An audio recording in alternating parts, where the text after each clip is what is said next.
Welcome to another episode of Power Core Productions and Podcastings. I'm your host, Javon Harrington, back to hit you another video. And today, this is going to cover both parts 2 and 3 of What If Naruto Was in High School DxD, Season 4, Crimson Whirlpool. The intro is not going to be overly too long, as this video is already going to go an hour and 30 minutes plus.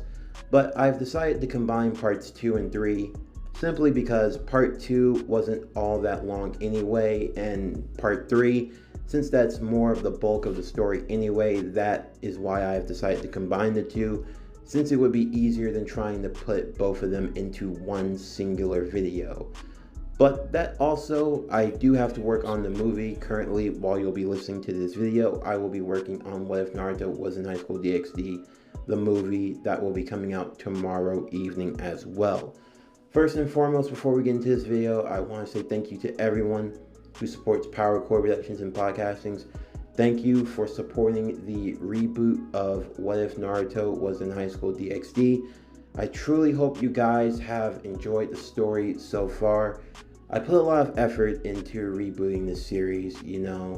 When I first made it, I didn't think it was going to be as successful as it was, and you guys truly gravitated towards it. It's what helped me grow this channel to the heights that I have, and I am truly thankful to everyone who has supported me with Power Core Productions and Podcastings over these last few months. When I rebranded this channel and took it in a new direction, wasn't sure how things were going to work out, but it's truly been an amazing journey, and I look forward to doing a lot more in the future, as well as what we're doing now. So truly, deep down, thank you to everyone who supports Power Core Productions and Podcastings.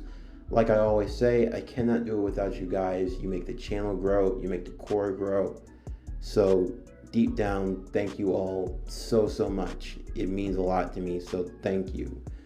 Now, as we get into today's story, not much that I need to say that needs to be said here. Do hope you guys will enjoy it as we conclude Season 4 and we get ready for the movie that is going to come out tomorrow. So, without further ado, let's get into What If Naruto Was in High School DxD, Season 4, Parts 2 and 3, Crimson Whirlpool. Sit back, relax, and enjoy the show.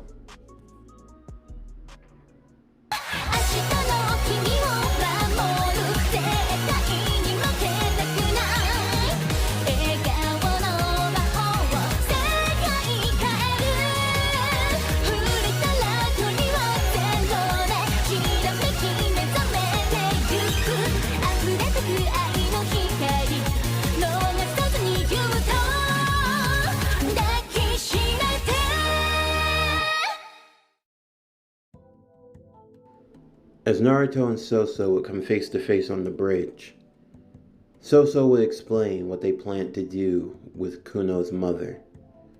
That she were going to be a part of their experiment, as they had something they wanted to test in the city of Kyoto.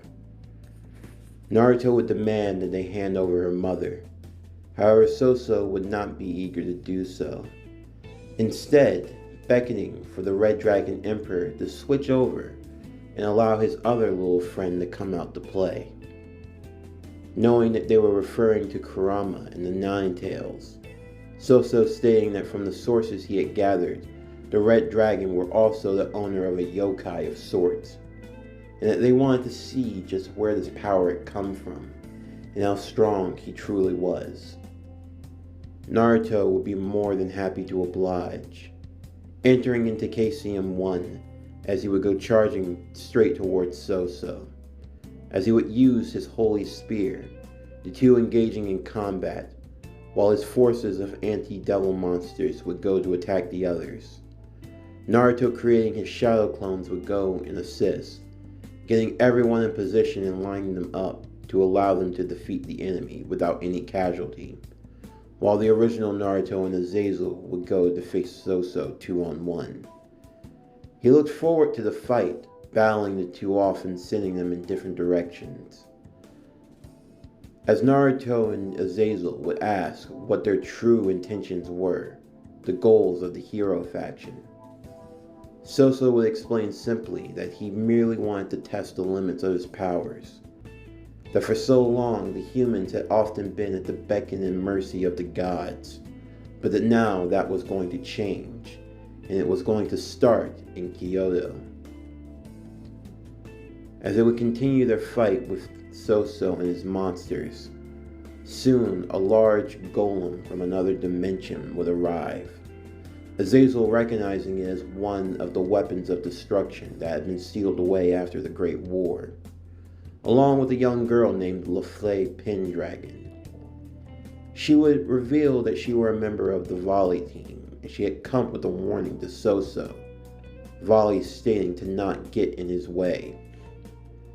As the monster would start to attack everyone on the bridge, Soso would use a stabbing blow of the Spear of Light from the Holy Spear, blasting away at the monster and crashing it back into the waters below. As the fighting would continue and echo on, a drunken Rosviso would appear, angered that all of their fighting and loud racket had disturbed her sleep, launching a massive attack on the whole entire horde. Soso would decide that now was the time to retreat. However, he would tell that they would be at Nijo Castle that night, and that if they wanted to find the leader of the Fox Yokai, that would be a good place to look, as they would disappear. The dimensional gap would then close, and the void would begin to lift, and everything would seemingly return back to normal, everyone now realizing the situation that was at hand.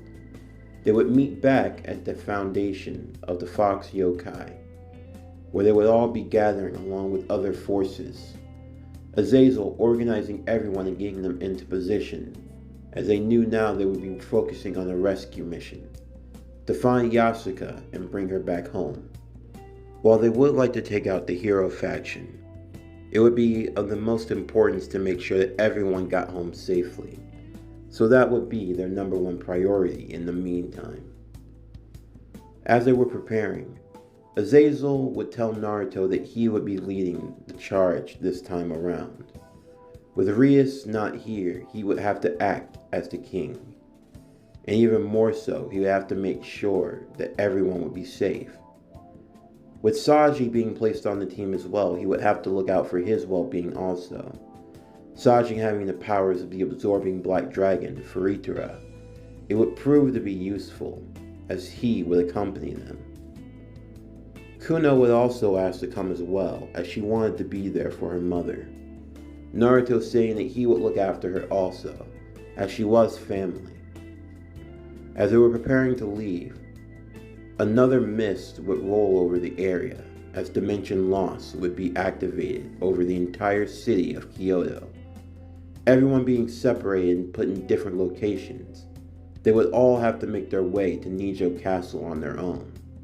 Naruto, who had Kuno with him, would get a call from Kiba. Kiba and Naruto making the plans that they would all meet at Nijo Castle within half an hour. As Naruto and Kuno had been taken to a train station, they would look to see that they weren't too far and that they could make the journey rather quickly. Naruto promising that he would look after her and he would do everything in his power to keep her safe, as well as bring her mother home. However, before they could leave, a young man with glasses would arrive to the train platform. The young man being a boy that Naruto had fought before. Not too long before coming to Kyoto, he was someone that he, along with Rias and the others, had been hunting down. Someone who was a member of the hero faction and trying to cause chaos. The boy would reveal that he too has sacred gear, using the Night Reflection Death Cross, donning for himself his own form of armor, similar to what Naruto had. He called it his sacred gear, the Shadow Armor, making him intangible to any of his attacks, while being able to morph and wield shadows at will. Naruto would decide that for this fight he wouldn't use his boosted gear's Welsh Dragon. but instead, he would use the KCM, as the power of the light that radiated off of Naruto proved to be a weakness to the shadow user. As the shadow user would use out his whips of shadows, Naruto would send out his chakra chains to combat the whips, driving him back, holding the true advantage.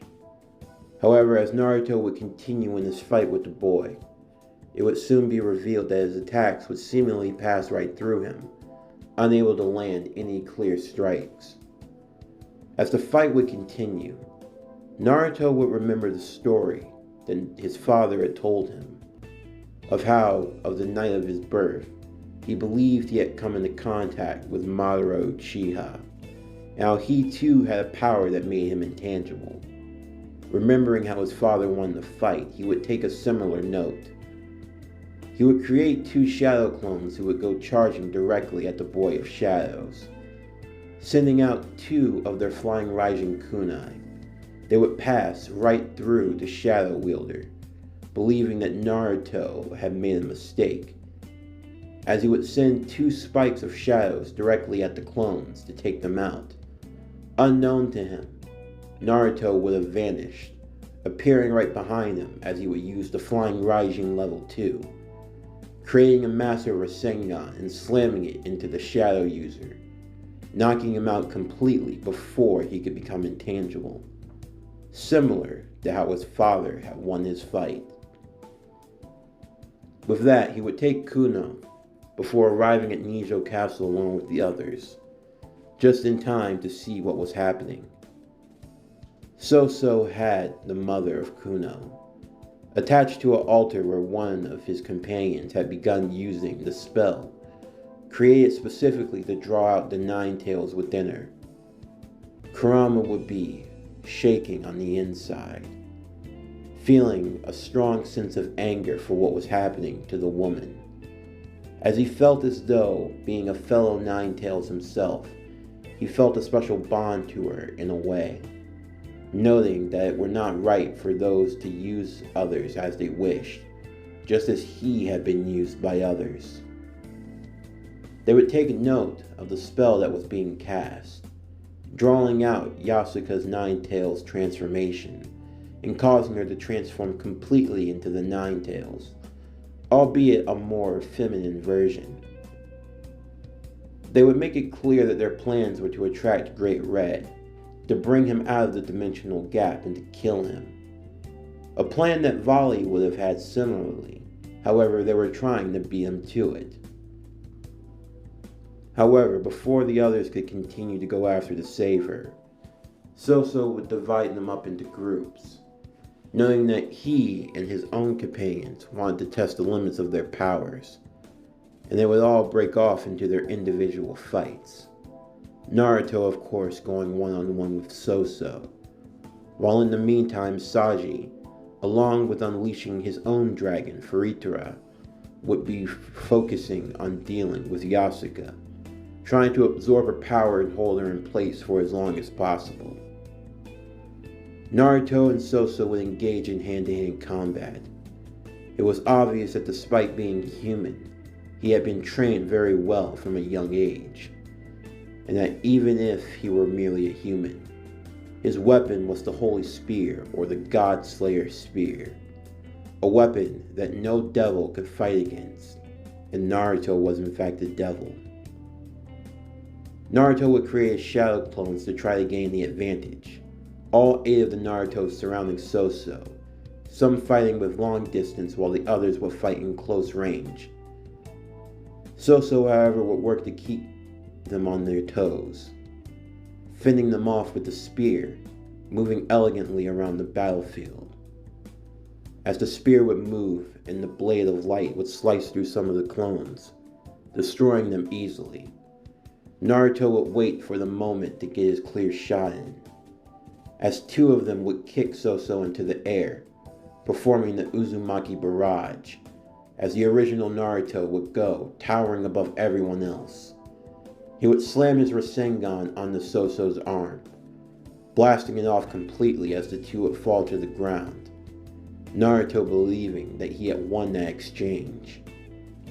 However, as he looked down, even in KCM-1, he would see that his body had been cut a few times by the light spear, causing him to cough up some blood before kneeling.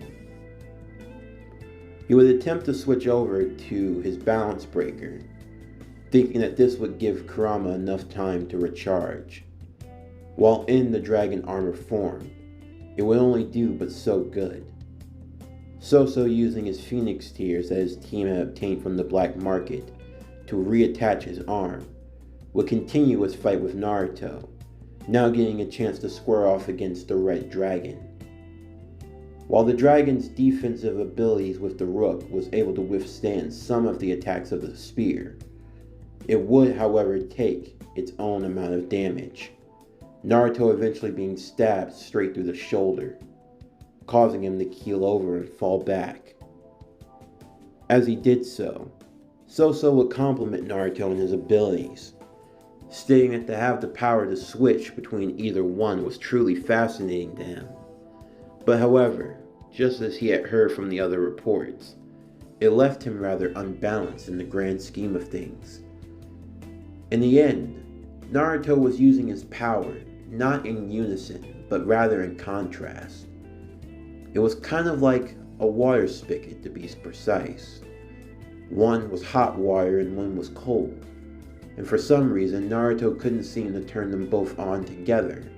He was using one or the other, and that was truly where he were lacking in. Naruto knew this better than anyone, as trying to combine the powers of the dragon and the fox were easier said than done. But he wasn't sure where to mix them. However, listening to what Soso had said, using his example of water, if he truly only had two modes, then the only thing he could do was create a third. There had to be a way to combine them, but he wasn't sure how to do so. Before Naruto could make his next move, Soso's other companions would arrive, with his comrades slung over their shoulders, as they would throw them all at Naruto's feet, remarking that they didn't put up nearly as much of a challenge, and that they wished they could have gotten a chance to fight with the Red Dragon Emperor instead. Naruto picking up his companions quickly before teleporting over to Asya, who he had left a kunai with, allowing her a chance to heal them all with her twilight healing. Before arriving back to the fight, he would make it clear that he would take them all on. As Naruto would create his clones, all 8 of the Narutos going up against Soso along with his companions. A woman who was able to create a holy dragon out of swords. A sacred gear user who could create bombs from the earth itself. And the one known as Siegfried, who had the power of Ashura, not only wielding 2 magical swords, but with 4 additional arms could wield 4 more magical swords. And then there was Soso with the Holy Spear. All of them proving to be difficult and hard to defeat, as they would be able to defeat the clones, albeit with some level of difficulty, as they would turn their attentions back to the original Naruto. Naruto trying his best to fend them all off, fighting them as best he could, as the bomb user would launch 2 more of his massive bombs straight towards Naruto. He would create a wind vortex jutsu, catching them within the wind before turning them back to his opponents. As the dragon would make its charge towards Naruto, he would perform the Wind Dragon Jutsu, causing the two to collide and explode. And then finally there was Siegfried. Using his 6 swords, they were hard for Naruto to dodge. However, ultimately, he would create 6 of the Uzumaki chakra chains from his body, binding all of his arms and holding him in place, as Naruto would create another arm using his KCM. With the arm containing a Rasengan, he would blast Siegfried back.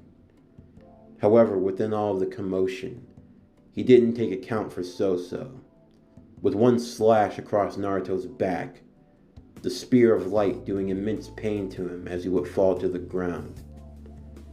Soso would explain that Naruto fought well, but that ultimately the only thing he could rely on was the Juggernaut drive, an uncontrollable source of power.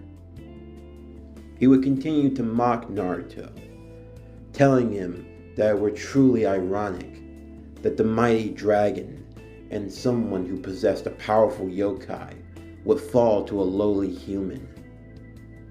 Naruto would only tell him to be quiet, noting that being human was not an excuse to commit evil or do other atrocities. However, Soso would look at it rather differently, believing the only atrocity was lowering himself for just being a human. Those days were now over. The hero faction were going to make the humans as strong as any god, any devil, fallen angel, whatever deities that were out there. And he would start by killing Great Red. But he wouldn't mind having the head of the Red Dragon Emperor staked on his holy spear as well. Naruto would be wondering what he could do in this moment. He knew that in the end, the Juggernaut Drive would be too dangerous, and he could even feel the darkness that he were fighting within his own heart. He would turn, however, to his own consciousness, as Elsha would reappear to him, telling him that now was the time to unveil and unlock his hidden potential, something that had been stewing in him for over 17 years, waiting to be unleashed. As Naruto would take the box into his hand, he could feel a burning sensation on his stomach. He realized that as he put the key into the goal of the box, he realized that unlocking the box itself also undid the seal on his stomach. This would surprise even Elsha, but however, Drake would not be too surprised, believing that the potential that he had within had somehow been merged with Kurama, and that now the only way to unleash it all was going to be to unseal everything at once. However, Naruto wasn't sure what would happen when he did so. As he opened the box, within would be a single gem, a stone of gold. As he would take the stone into himself and absorb it, the seal on Naruto's stomach would begin to burn before glowing into a bright gold itself. As Naruto's body would begin to be enveloped in the golden light, he could feel Kurama and Drake's powers beginning to merge together into one. He felt as though he were becoming something entirely new, as his wounds were beginning to heal all around himself. He would once again be in KCM 1, but however it would feel entirely different, as it was not just the aura of the fox, but he could feel the aura of Drake as well. Before turning over to his left hand, he would see that he had the boosted gear gauntlet, which had also turned to gold. Something that he had been trying to do had now finally become a possibility. He now had the ability to use the boosted gear and KCM at the same time. His hybrid form had been awakened, and now he turned to Soso, as the tide of battle had now changed.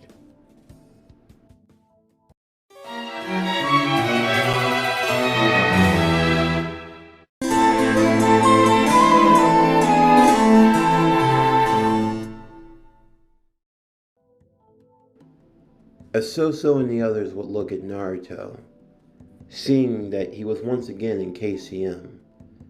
However, this time he had a golden gauntlet on his hand. They could sense that the power of the dragon and the fox had somehow merged together. As Naruto looked at the gauntlet, looking at the golden gemstone that was in place at the palm of the gauntlet, he could see the symbol of the pawn. Naruto wondering what he were truly capable of. Soso would say that even with the light show, it would do him no different, and that in the end he would still fall just the same. However, Naruto could feel that now, the tide of battle had now changed. As he would enter into the rook form, now being able to promote himself, the symbol on the gem would change from that of a pawn to that of a rook. And with that, Naruto's own aura would change, as he could feel the defensive and destructive powers of the rook entering into his body, being able to tank the bombs that had been sent his way. He would make quick work of the bomb user, defeating him in a single punch. He would change modes once again, changing into that of the knight, and once again the symbol would change to that of the knight as well. Using his blinding speeds, he would avoid the other attacks that were coming his way, heading straight in front of Siegfried, as he would break all of his extra arms, before finally defeating him with a Rasengan to the chest, making quick work of Soso's other counterparts and associates, before soon it was only the spear user and the wielder of the boosted gear. Soso would now see that Naruto had managed to combine the powers of the dragon and the fox, and that now he could amplify the fox's power through the boosted gear, giving it the various attributes that he could promote himself to, that being the rook, the knight, and the bishop. Although Naruto could feel that this were definitely draining of his stamina, and he wasn't sure how long he could maintain the form, he knew that he only needed to maintain it long enough to win the fight. He and Soso would once again enter into combat. However, this time the tide of battle had now changed, as Naruto were moving much more faster and it gained a lot more strength. Soso found it hard to keep up with Naruto. In fact, if it wasn't for the Holy Spear itself, he would have been defeated long ago. Naruto proved to be just too blinding. Every time he thought he had managed to take the advantage in the fight, Naruto proved to be just a little too quicker for him. Eventually creating distance, Naruto would think on the fly before creating a threefold technique. First, promoting himself to the power of the bishop, he would create a Rasengan, enhancing it before creating the Wind Rasen Shuriken. Next, he would promote himself to that of the knight, to increase his speed and allow him to move quickly across the field before Soso could hit him with the spear. And then finally, he would promote himself to rook, amplifying his defensive and destructive power. In a threefold chord move, he would have appeared right in front of Soso with the Wind Rasen Shuriken, slamming it straight into Soso, doing much more irreparable damage than he was expecting. Soso even realizing that now he couldn't afford to not take Naruto seriously. However, before the two could continue the fight, another hole through the dimensional gap would open. Thinking that he had now summoned Great Red, Naruto would be worried, believing that it might have been too late. However, Great Red did not appear, but instead, it was one of the other 5 great dragons, the dragon known as Oolong, along with the first generation Sun Wukong himself, descendant of the Fighting Buddha God. As he had now arrived, Soso would feel that he had no chance of winning, as Sun Wukong would reveal that he were once the teacher to Soso, disappointed in how his student had turned out. He would look to finish him once and for all. Soso's other companions would rush to his side, telling him that it would be best if they would leave now. Soso agreeing, noting that they couldn't afford to get into a fight with Sun Wukong, as well as Naruto in his more powered state. As they prepared to leave, Naruto would create one final Rasengan, hoping to get in one more shot on Soso, having had to use his second vial of Phoenix Tears, as they were hardly left standing after that Wind Rasen Shuriken to the chest, feeling as though his body had almost been destroyed on a microscopic level. Naruto would throw his final Rasengan, with it landing straight in Soso's face, blasting his eye out. Soso would return in anger, preparing to enact the holy spell. However, before he could completely conform to the transformation, he would be stopped once again. His partners noting that using Truth Ideal would not be the best use in this situation, and Soso would have no choice but to agree. However, he would look back to Naruto with anger, telling him that he better get stronger than even Volley, because next time he won't hold back, and he won't take him so lightly. As they would disappear, leaving the battlefield, Naruto would turn along with Sun Wukong, seeing that Furita were doing all that he could to hold off the Nine Tails.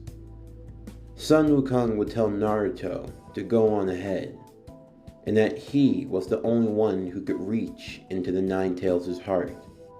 That if he could form a link between her and to her daughter, then he just might be able to reverse the transformation. Naruto would attempt to do so as best he could, as he would arrive to the downed Nine Tails. Standing beside her, he would usher for Kuno to come over. He would ask for her to take her hand. Although she would be a little hesitant, she would do so. She could feel the warm and inviting aura that Naruto gave off. She could feel the love within him. As Naruto would place his other hand on the head of the Nine Tails, a bond would be formed among the three, allowing for the two to enter into her subconscious, where Kuno would yell to her mother to return, asking her to please come home. Within the void, they would be able to find Yasuka's consciousness, bringing it back to the forefront and reversing the transformation that had been done, bringing back the leader of the Fox Yokai, along with her daughter, who was now safely within her arms once again. Everyone happy to see that she had been returned safely. She would look up to Naruto and thank him, as Naruto would smile back and assure her that it were no problem. As everyone would go home, Naruto, instead of returning to the hotel with everyone else, would spend his night at the compound. There he would spend all night talking to Yasuka and Kuno. He would also tell them his story about where he had come from and how he had gotten here. He would tell how when he came to this world, it was in Kyoto he had been found. He doesn't know why, but he believed that for some reason, it was the yokai's presence here in Kyoto that drew him to this city. And it was that strong presence that gave him the bond that he had with this land. The two would agree, knowing that in a way, Naruto was a lot like family. They would also be saddened to hear the story of his mother, knowing that for a woman like her, like Kushina Uzumaki, she had the spirit of any yokai that they had ever heard, and they wished to honor her memory. As everyone would board the train the next day preparing to go home, before leaving, Kuno would rush to give Naruto a hug once again, thanking him for everything he had done and in saving her mother. Naruto would tell her that no matter what, they were now going to be considered as family, and that if she ever needed anything, he wasn't going to be too far away. Before leaving, Yasuka and Kuno would reveal that they would wish to take the last name Uzumaki in honor of his mother and fellow yokai, if he would allow it. Naruto would shed a tear, happy for them to do so, to know now that he wasn't the only Uzumaki left in the world, and to have others who he could consider family as well. Before leaving, he would reach into his coat pocket and unseal one of the flying Raijin kunai. Giving it to Kuno, he He would tell her to always keep it close by, and that if she ever needed him, he wouldn't be too far away. With that, he would embrace the two in one more hug before boarding the train to leave, as he would head home and wave goodbye, now knowing that he had family in Kyoto as well. As everyone would return home that evening, they would inform Rias of everything that happened in Kyoto. Rias, Akano, and Konako being very quick to take out their frustrations on Naruto, grabbing him by the cheeks and telling him that he should have done the right thing and informed them of the situation ahead of time. Naruto begging for their forgiveness as he thought he could handle it himself, and even though he had, they still feel like he should have told them. However, Azazel would tell them that it wasn't all his fault, and that he were just as responsible, but that in the end, Naruto was able to get another boost in power, being able to combine the powers of Kurama and Drake together. He now had a new form that they should be able to master and take advantage of, especially with the upcoming rating game. With that, everyone would look on happily, now knowing that they had to prepare for Cyra-Org and his team, as the upcoming rating game against the House of Bale and the House of Gremory would get underway.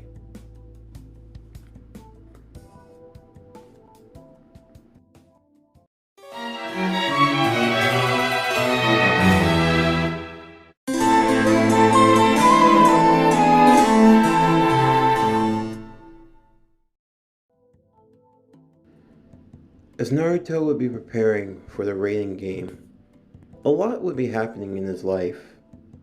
First, there was the school festival, which had a special tone to it, seeing as it would be Rias's and Akano's last year, as they were third years and would be graduating soon. Rainbow Phoenix had also moved to the school as well, as she wanted to see what life was like on the other world. And above all else, Naruto were still dealing with the nightmares. He didn't tell anyone, as he didn't want to bother them with his problems, but it was still something that bothered him all the same. The nightmare would always be with him, surrounded by nothing but pure destruction and chaos, and the dead bodies of his fallen friends all around him, being too late to save anyone in time. This was something that had always plagued him, something that had always been on his mind. Of course, he wanted to become Hokage and assume the title of Fifth Devil King, but he wanted to make sure that above all else, that he would be a strong enough leader for people to follow, that he could protect the ones that he loved the most. This would be more evident in even the girls of the House of Gremory, who had noticed how distant Naruto had been becoming. Even Konako couldn't get Naruto to come out and go out for a night of bonding over foods and other things like they normally did. One day, as Naruto was helping to set up for the school festival and for building the Haunted Cafe that the Occult Research Club were going to be running for everyone, Rias would call Naruto for a special trip they would be taking, traveling to the Bale Domain. Rias would tell of Cyra-Org's mother and how she had come under a coma a while ago. She wasn't sure, but Naruto had an innate ability to reach hard within one's subconscious, and she wanted to see if Naruto could potentially help and restore the mental capacities of Cyra-Org's mother, who was also her aunt as well, as they were family. Naruto would meet with the physicians and see Cyra-Org's mom. Taking a hold of her hand, he would ask Kurama for help, boosting his chakra just enough and sharing some of his own with her, allowing for a link to be formed between them, a link strong enough for Naruto to delve deep within her subconscious and to find where Cyra-Org's mother was. It would take some time, and no one was sure if what Naruto was doing would work or not. However, after a long while, Naruto would eventually open his eyes, and slowly she would as well. Everyone would be stunned by this, to see that Cyber-Orc's mother had once again been rendered conscious after being asleep for so long. When Cyber-Orc was told the news, he would rush over immediately, being greeted by his mother as he would hold her close, proud to see the man that he had become. Even still, Cyber-Orc would thank Naruto for everything that he had done for him, and Naruto would tell him that it were no problem, as he too understood the true love of a mother, and that if he could help in any way that he could, he didn't see why he shouldn't. Cyber-Orc would tell Naruto not to underestimate him, and to not hold back just because of this. However, Naruto was of the opposite mindset. He wanted Cyber-Orc to give him his all in this fight, as he had a lot riding on it. If he were going to become the 5th Devil King, then he was going to have to show that he had the power, and he needed to defeat those who were strong. He wanted Cyber-Orc to come at him with his very best, especially if Cyber-Orc aspired to take that title from him someday. The two would agree, as Naruto and Rias would soon make their way to the underworld, where the others would arrive, as they had a few days before the raiding game, as well as a press conference that would need to be held in the meantime. When the time for the press conference came, Naruto would feel a bit uneased by it all. In such a short amount of time, he had become quite a celebrity in the underworld. Kids from all over had heard of the legend of Naruto that seemed to be growing each and every day, especially with his recent escapades against the Hero faction and the Chaos Brigade, defeating the likes of Loki, taking on someone like Riser Phoenix in combat and winning, facing off and defeating Kokobeel, and even driving off the White Dragon. His legend grew more and more as time went on, and serious talks were beginning to be had amongst the higher-ups of the underworld, as to whether or not if a 5th Devil King title could even be established, and if Naruto would qualify to be as such. Even though he came from no royal blood or no nobility, his power was absolutely undeniable by all of the others. Sir Zex speaking Naruto's praises higher than anyone, as he had seen firsthand a few occasions of what Naruto could do, and he knew that even still he could get even stronger. As the press conference got underway, many questions would be asked. However, to Naruto, they would ask if the rumors were true, if he truly intended to aspire to be a 5th Devil King, and if so, did he truly think that he could rival the power of Sir Zex and the others? Naruto would be nervous, but Rias would take his hand and assure him that everything would be fine. And with that, Naruto would look into the cameras, millions watching from other dimensions and domains all around the world, knowing that whatever Naruto said next could truly be that of astounding.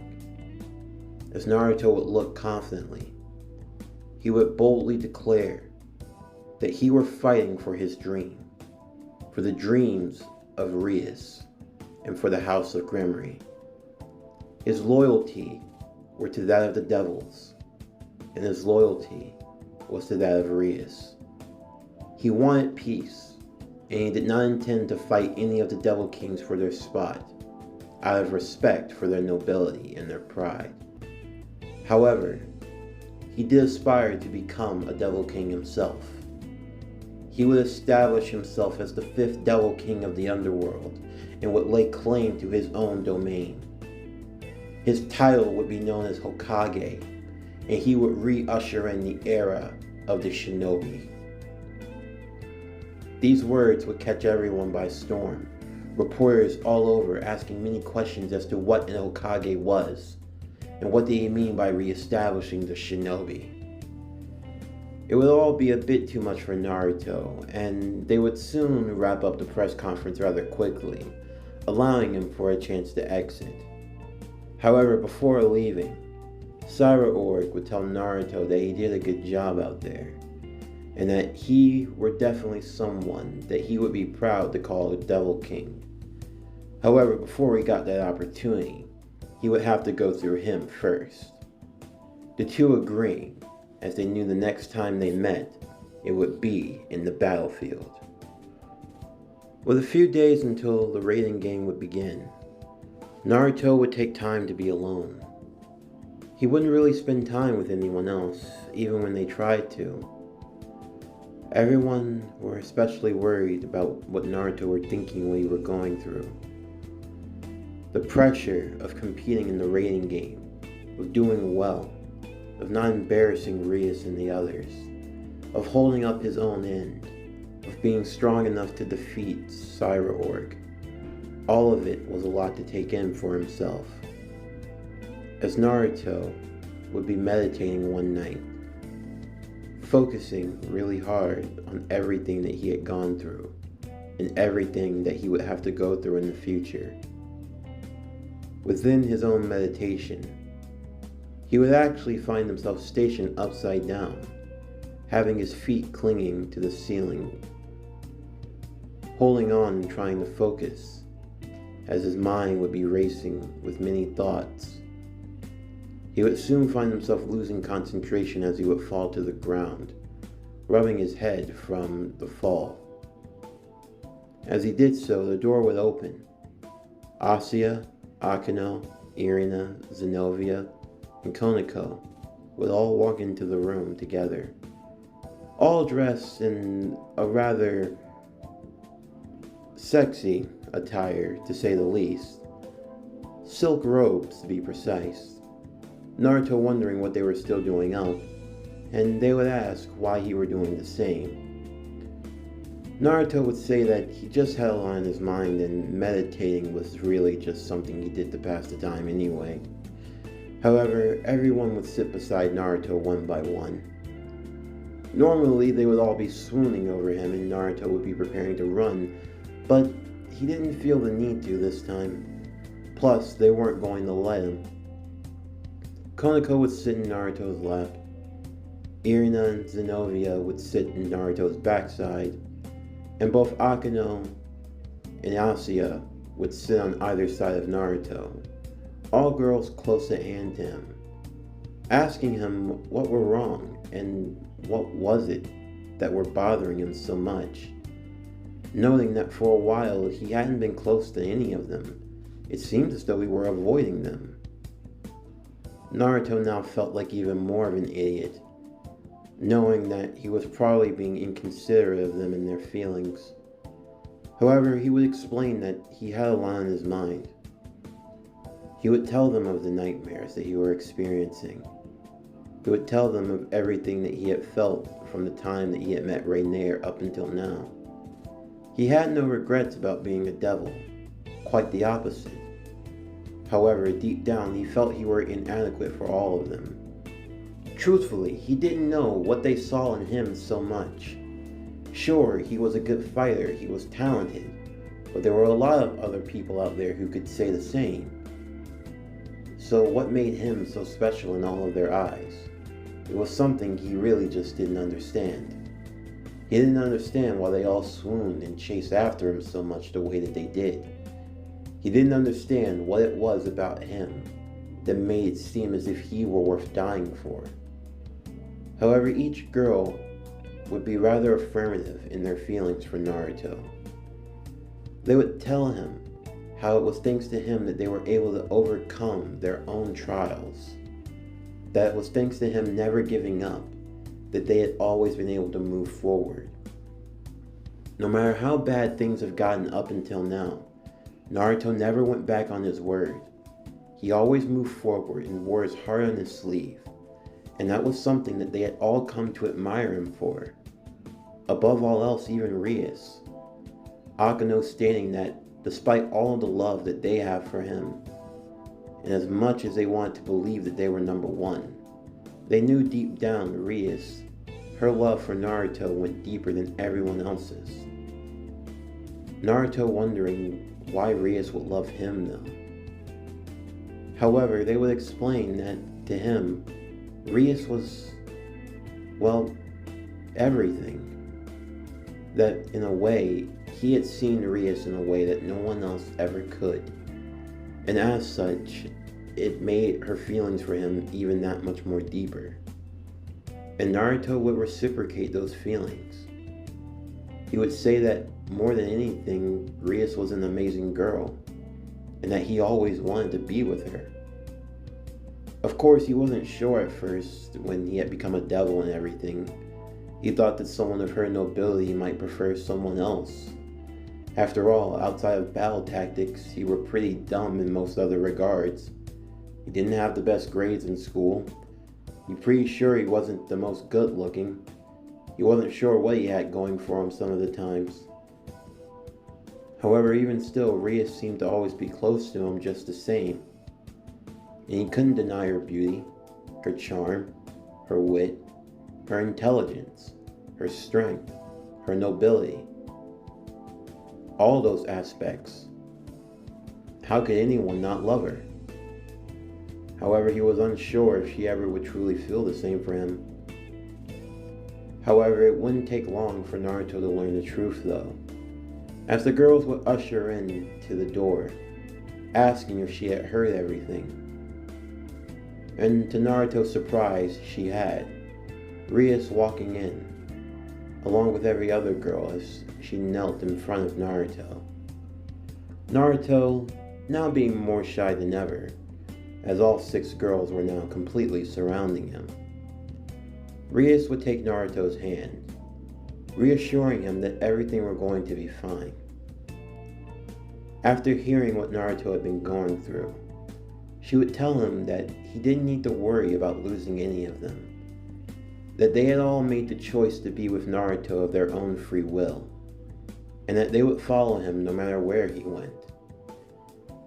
They knew that he was just as loyal and devoted to them as they were to him, and that was a bond that could never be broken.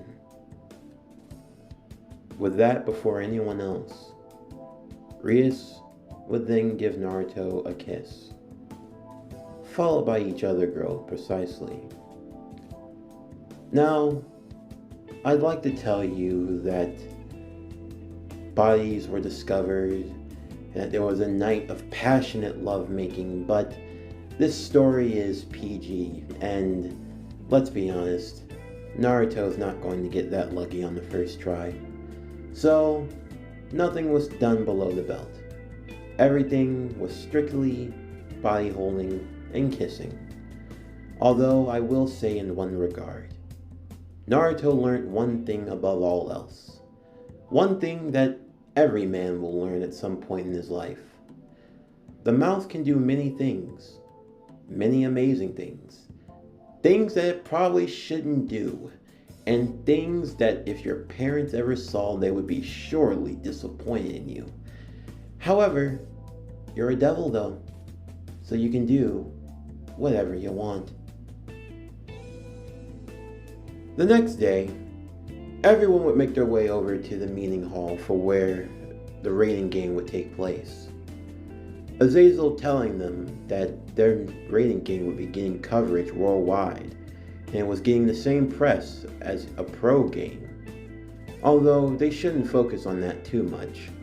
And in the meantime, the only thing they had to be focused on was competing and doing their very best. As they were waiting, Naruto would get a call from Sir Zex, who would ask to speak with him. Naruto getting a chance to speak with the great Devil King Lucifer. Sir Zex would commend Naruto for how far he had come, and would note that he still had so much farther to go.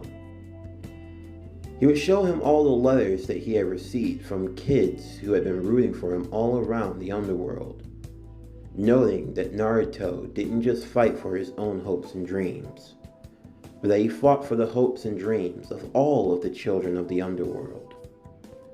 Before the rating game would begin, Sir Zex would ask Naruto to give it his all and to do his very best, to fight for the dreams of the young ones and for the future, to truly be the Devil King that he aspired to be himself. With that, Naruto would take his vote of confidence, thanking Serzex for everything, as he would rush over to Rias and the others. Rias would thank them all for standing by her side and being a part of her family. She was truly grateful for every single one of them, and she couldn't imagine having a better team. Before they went out though, everyone would turn to Naruto as they had one more final gift to give him. They remembered how Naruto had given his old headband to Gasper, and how Gasper wore it on his arm proudly. However, Naruto, being a true shinobi, needed to have his own headband, and as such, they would reveal the gift that they had gotten just for him. It were a new, freshly made headband, emblazoned with the crest of the Konoha sign. As Naruto would wrap it around his head proudly, he would thank them all, telling them that he were truly grateful to have them as allies, and that he couldn't think of a better team. With that, the House of Grimmery would go forward, as the raiding game against Bale Syra Org was about to begin.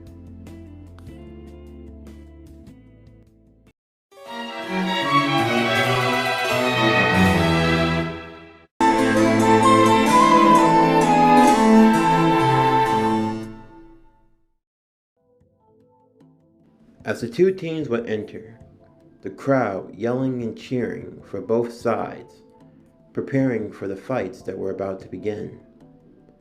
Among those in the crowd would also be Yasuka and Kuno, who had come all the way from Kyoto to cheer on Naruto. And on the other side, Syra Org's mother, getting a chance to see her son compete at full strength. Emotion was running high for everyone, as the rules for the raiding game would be given. That both sides, the kings respectively being Syra Org and Rias, would each be given a 6-sided die, which they would roll. The combined number of both dies would determine which pieces could go out and compete, as each piece had been given a number designation, and that in total, it would be up to 12. They would also be given a rule that no piece could go out twice to compete. With these rules out of the way, Rias and Syra Org would be given their designated numbers. Syra Org would be given a 12, while Rias would be given an 8. With that, the battles would get underway, as they would commence with the first roll, for a total of 3. Kiba, the Knight of the House of Grimmery, would compete against Syra Org's Knight, Kiba gaining the win in the first battle.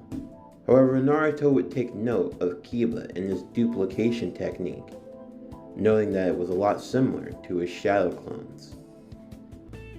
The second round would be a total of 10. This would lead to the role of Rosvisa, the Rook, and Konako, also a Rook, against one of Syra Org's Rooks and Knights. In the battle, Rosvisa would win. However, Konako would be taken out, along with Syra Org's Knight and Rook, giving Rias the second round victory. The third round would equal a grand total of 8. Naruto would step forward to take on one of Syra Org's bishops. However, the match itself would be rather uneventful, as Naruto would defeat her simply with a wind-air bullet jutsu, knocking her out and giving them the win. Rather anticlimactic. Round 4 would be for a total of 8, as Zenobia, the Knight, and Gasper, the Bishop, would take on Syra Org's Rook and Bishop as well. Zenobia would be able to get the win thanks to Gasper using his hidden Valor View, being able to stop his opponents and giving Zenobia enough time to take them out. While Gasper would be lost, Zenobia would gain the victory for her team. The fifth round would be for a total of 9, and the two queens of both sides respectively would compete, Akano against Syra Org's queen. While Akano would put up a good fight, Cyber-Orc's queen would prove to be too powerful, and Naruto would have to watch on as Akeno was defeated, giving Cyber-Orc the victory. The sixth round would be for a grand total of 8 once again. However, Naruto would step forward, taking on the queen. As he did so, he would defeat her rather easily. Finally, in the 7th match, Kiba, along with Rosvisa and with Zenobia, would take on Cyber-Orc. While they would put up a good fight, and Kiba even able to do some damage to Cyber-Orc's arm, Cyber-Orc would ultimately defeat all 3 of them. However, he had to use one of his Phoenix Tears to heal himself. And then finally the time would have come for the main event. Cyber-Orc suggesting to throw out the rules altogether, as this was the fight he had been waiting for. His chance to go one-on-one with Naruto, to see his full power, to see just how strong he had become. And Naruto couldn't help but agree. As Naruto and Rias would enter into the final arena, which would be a specially made void to allow them to compete at full strength, along with Cyber-Orc in his pawn as well, someone who no one had any information on, as he had never been sent out into combat, at least not without Cyber-Orc present. Naruto would enter into KCM-1 Hybrid with his golden gauntlet on his hand. He would enter into the form of the Rook, as Naruto and Cyber-Orc would go blow for blow.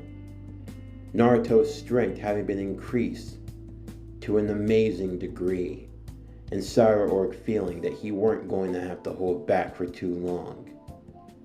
In the meantime, Rias would have her hands full with the pawn that would be known none other than the Nemean Lion, one of the 13 legendary Longinus, a battle axe that had the ability to turn into a lion itself, an unruly beast impossible to control. Naruto and Cyber-Orc would continue their battle, Naruto creating his shadow clones, who while they did not have the power of the boosted gear, still retained KCM. Cyber-Orc having to stay sharp at all times, as all of the Narutos proved to be rather quick and hard to deal with, the 2 of them using their chains to bind him by the legs, before slamming him all across the ground, flinging him into the air while 2 more would go for the Uzumaki Barrage, before all would gather together to create multiple Rasengans, looking to blow him away in one fell swoop. However, Cyber-Orc's raw power alone would push them all back, sending them away in every direction. However, the original Naruto would go in for a close quarters hit, using his Triforia move, would land a devastating Rasengan of his own, doing much more damage to Cyber-Orc than he was expecting. However, before Naruto could move in for a finishing strike, the lion that Rias were fighting would warn Naruto to heal her with the Phoenix Tears, or forfeit. Cyber-Orc would call Regulus back to his side, telling him that to do such a move could be seen as cowardly on his part, as he was the representative of the House of Baal. Naruto would move over to heal Rias with the Phoenix Tears, telling her that everything would be fine. Regulus would tell Cyber-Orc to don him, to put on the armor of the lion to increase his power. But Cyber-Orc would refuse, stating that he would only use that power if the underworld were ever in danger. However, Naruto hearing that Cyber-Orc were holding back, this would feel as an insult to him, as he would yell at Cyber-Orc to take the fight seriously, that if he were going to become a Devil King, he had to show what he were truly capable of. He couldn't afford to hold back. Cyber-Orc would agree, knowing that he needed to take the fight seriously. With all of their dreams on the line in this moment, there was no time to be holding back anyone's power. Cyborg would agree, and Regulus would bond with him, putting on the armor of the lion. As Naruto and Cyborg would walk face to face, Rias looking on from a distance, as the two titans of gold would begin their clash. What was once seen as a one-sided fight would quickly turn into a much more even-paced bout, Cyborg's pure strength increasing tenfold, Naruto being narrowly able to keep up with him. As Naruto would continue to boost himself with the boosted gear, increasing his strength in case CM 1, as the two would continue their fight. Cyborg's raw strength would prove to be more than what Naruto was expecting, Naruto being knocked back a few times. Now seeing just what true power Cyborg possessed, he knew that this was going to be more than he was expecting. Naruto would attempt to fight on, however Cyborg would prove to be just too much to overcome. As Naruto would continue his fight, he would also be dealing with another matter within his own mindscape, as the former users of the boosted gear would urge Naruto to give into his own darkness, to give into his hatred of Cyborg, and to use the Juggernaut drive. They would urge him, they would urge the dragon, and they would urge Kurama to give in to their own hatred and despair. They give in to the power of the Juggernaut drive. As Naruto would be trying to fight the influence, he would be losing his advantage and would be getting pushed back farther and farther. Everyone in the crowd cheering on for Naruto, all just the same, knowing that they couldn't give up on their hero.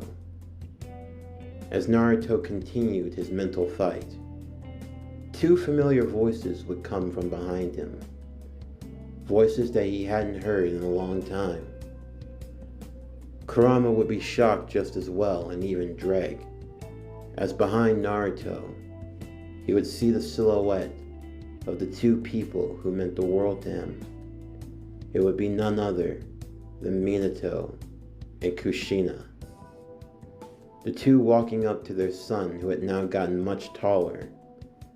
Naruto would pull them into a hug as he had not seen them in such a long time, asking how they could be here, since he knew that the jutsu formula that had bound a part of their souls to him had been used up long ago.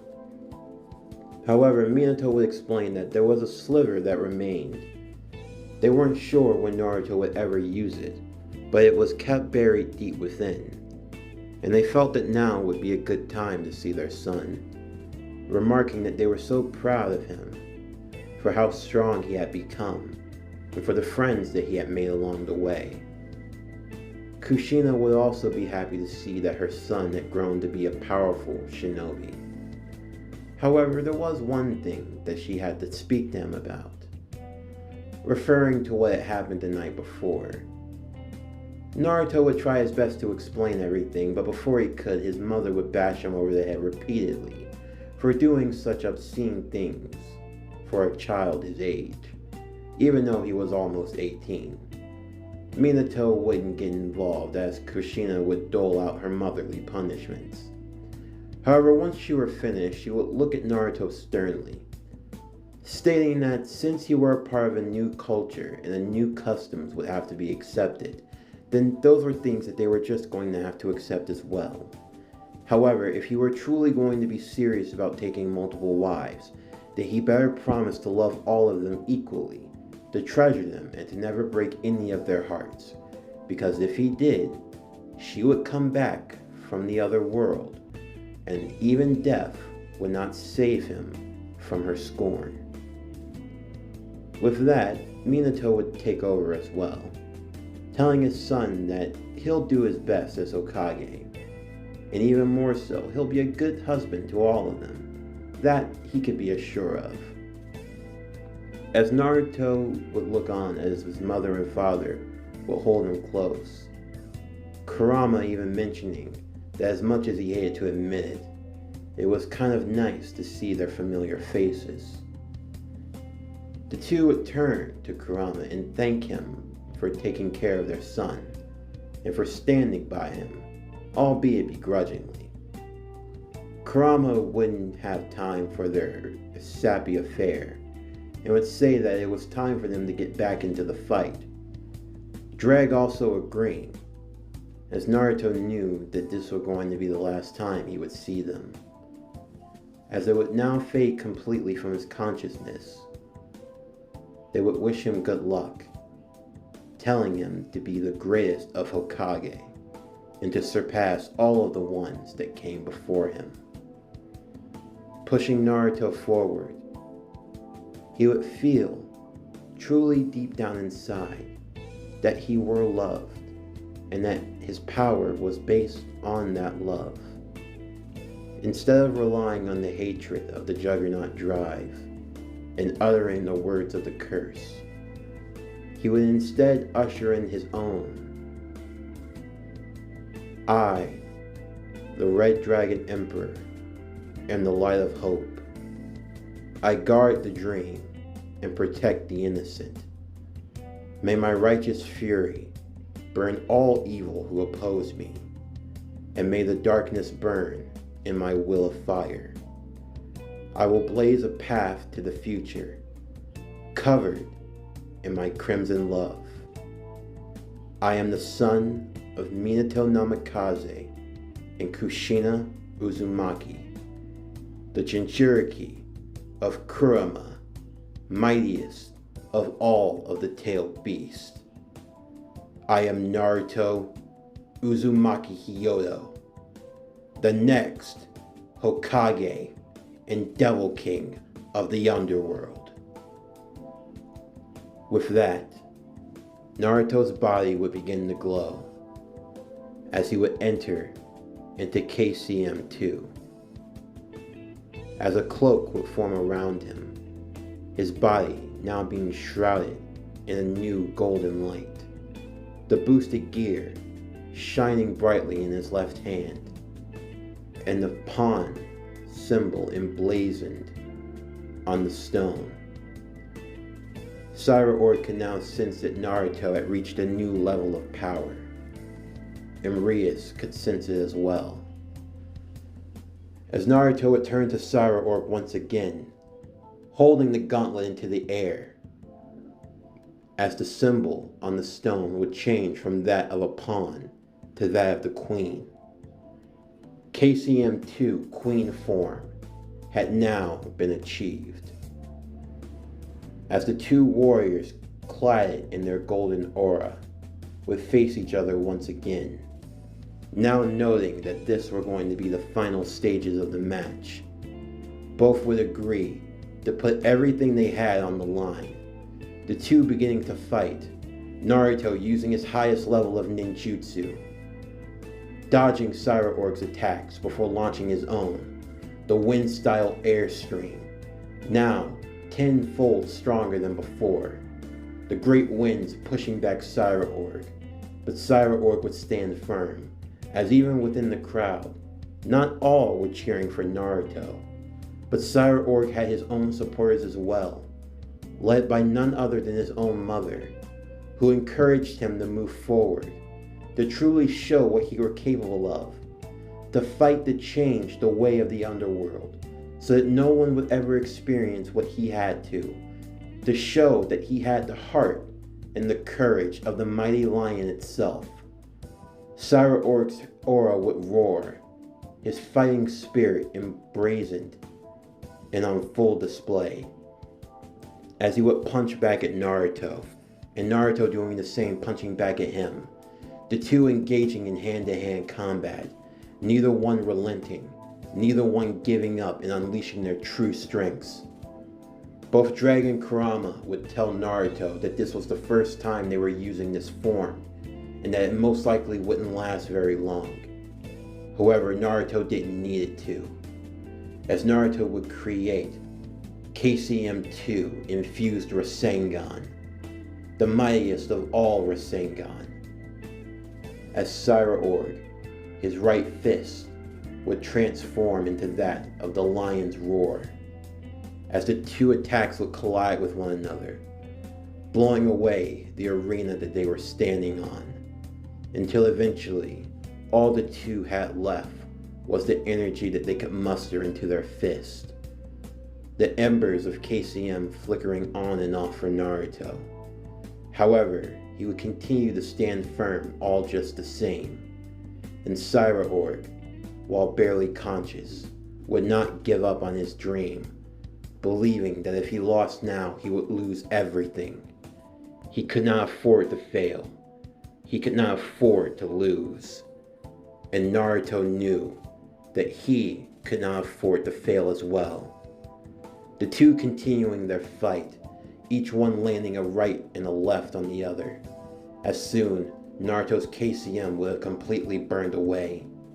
The only thing he had now was his own strength. He had to stand on his own 2 feet. Cyra-org, seeing that he had the opportunity, he had to knock out Naruto once and for all. He would deliver a devastating right hook to Naruto's face, knocking him straight into the ground, the crowd thinking that Naruto had been defeated. However, much to everyone's surprise, Naruto would stand back on his feet once again, coughing up blood, his legs shaking, his arms trembling, his knuckles completely bloody, down to nothing but the white bone itself. But however, he was still standing. Charging whatever strength he had left within, he would deliver an uppercut to Cyra-org, breaking away at more of his armor, sending him flying into the air, as Naruto would deliver another devastating shot, one after the other, beating Cyra-org into the ground, until finally he put everything he had, every bit of his strength, to form one last Rasengan. It wasn't much, but for Naruto, he felt as if it would be enough to win the fight. However, before he could bring his final attack down on Cyra-org, the lion's armor would begin to speak, telling him to stop. Shedding his own tears, Regulus would remark that Cyra-org had lost consciousness long ago, and that he had been fighting on pure instinct alone. As Naruto would bring his hand down, the Rasengan fading from sight, Cyra-org would fall, as he would be declared unconscious and unable to continue. And with that, Rias Gremory and her team would be declared the victors. Naruto would use whatever strength he had left to help Cyra-org up, holding the unconscious man, giving him a hug and thanking him for the fight, for putting his all on the line. As he would fade away, Naruto would fall unconscious as well. Soon, he would awaken in the infirmary in the underworld.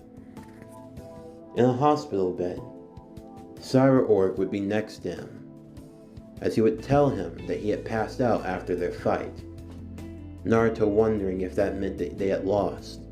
However, Cyra-org would assure him that he were the victor, and that even still, he were more than powerful, noting that even though he had lost, he felt that he had gained so much from the fight, and he thanked Naruto for giving it his all. Soon Sir Zex would enter into the room, congratulating the two of them on a well-fought match, and that the underworld were expecting great things from them both. He would look to Naruto and tell him that he were in line for a promotion to become a mid-ranking devil, along with Kiba and Akeno, but that above all else he were extremely proud of Naruto and for the man that he had become. He would tell him that now it wasn't a matter of if Naruto could become a 5th Devil King. It was honestly just a matter of when. And when that day comes, he will be more than proud to have Naruto stand beside the 4 great Devil Kings as the 5th Devil King, Devil King Hokage.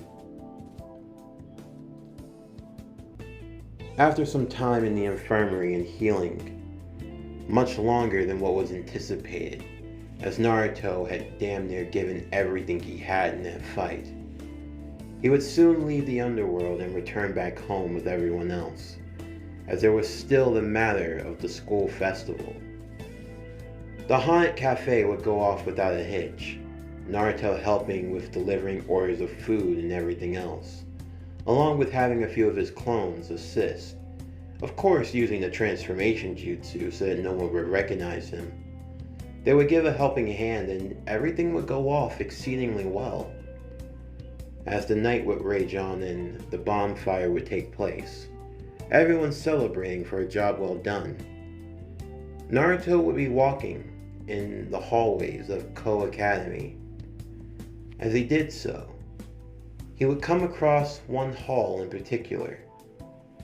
It was the hall he had teleported to the night that he had been attacked by Rainier and her legion of fallen angels. He remembered how he had collapsed here, and how the last thing he did was try to call out to someone. Ultimately, that someone proved to be Rias, who would appear behind him, surprising him a little. Rias and Naruto recollecting on everything they had been through since that night. From that time onward, Rias couldn't help but ask Naruto once again if he were happy that he met her. Naruto would simply laugh and ask why she kept asking that question, but Rias would have a serious tone for a moment, noting that it was a serious question worth asking. His life had been changed completely since he had become a devil, and she couldn't help but wonder if Naruto ever had any regrets. Naruto would walk beside her and take a hold of her hand. He would tell her that he did have regrets in life. Everyone does. But being a devil, that was the one thing he didn't regret at all. And if he had to do it all over again, he would gladly. As the two were about to kiss one another, everyone who had been spying from the corner of the halls would trip over and fall all at once, congratulating them, as all the other girls would still make it very clear that they had their own intentions of getting with Naruto at some point in the future, and that Rias wasn't going to be the only girl in the running. Rias would feel a bit embarrassed as she wanted this moment to be special with just her and Naruto. And Naruto would assure her that it would be. Grabbing a hold of her, the two would instantly vanish, everyone realizing that Naruto must have used his flying Raijin kunai, as he teleported to the roof, before jumping into the air once again, the two sprouting their devil wings as they flew into the night sky under the full moon. Almost like a scene that Rias has heard of once before. The story of a young boy who had saved the girl he loved from enemy invaders and bringing her back home to their village. In a similar way, Naruto had become her own hero, as the two shared a kiss under the full moon. The crimson-haired princess of ruin and the crimson Hokage. What could be a better pair than this?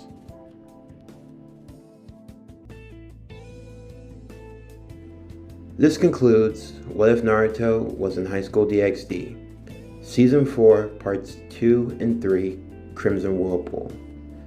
Thank you to everyone who supports PowerCore Productions and Podcastings, and thank you for supporting the reboot of this series. Stay tuned for tomorrow evening, where we will be doing the Naruto High School DxD special, What If Naruto Was in High School DxD, the movie. As always, don't forget to like, comment, subscribe, share, hit that bell for post notifications so you can stay up to date on everything that is PowerCore Productions and Podcastings that is to come out now and in the future. With that, I'm Javon Harrington with PowerCore Productions and Podcastings, signing off, and I'll see you next time.